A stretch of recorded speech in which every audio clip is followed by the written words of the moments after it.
તારીખ 25 અને 26 સપ્ટેમ્બરના રોજ સવારે 10 થી રાત્રે 8 વાગ્યા દરમિયાન, બપોરે 12 થી 12:15, 2 થી 2:30, 4 થી 4:15 વાગ્યા સુધી આંજણા ઓવરબ્રિજ સંપૂર્ણપણે બંધ રહેશે તેમજ બંને સાઈડનો મેઇન રોડ પણ સંપૂર્ણપણે બંધ રહેશે. જણાવેલ તારીખ મુજબ ગેટકો કંપનીની હાઈ વોલ્ટેજ લાઇન કટિંગ કરવાની કામગીરી કરવામાં આવનાર છે, જેના કારણે પર્વત પાટિયાથી ખરવરનગર જતા રોડ ઉપર આવેલા આંજણા ઓવરબ્રિજ પર બંને તરફ તમામ પ્રકારના વાહનોની અવરજવર તથા પગપાળા અવરજવર પર પ્રતિબંધ રાખવામાં આવ્યું છે. ત્યારે વૈકલ્પિક રૂટ પણ જણાવવામાં આવ્યા છે. પર્વત પાટિયાથી ખરવરનગર તરફ આવતા વાહનો માટે ડાયવર્ઝન રૂટ કંઈક આ મુજબ રહેશે.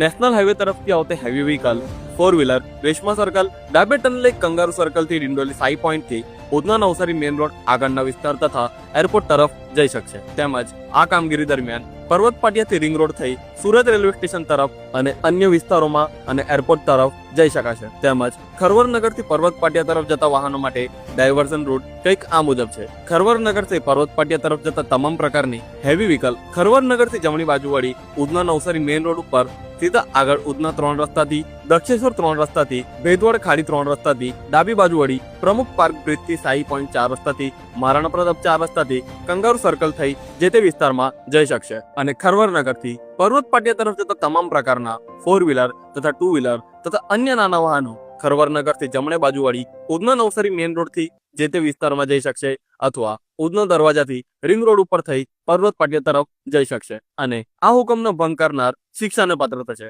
તો આ વિડીયોને હમણાં તમારા મિત્રો અને પરિવારજનોને શેર કરો અને સુરત શહેરની આવી બધી જ અપડેટ માટે ફોલો કરો કેમ છો સુરત.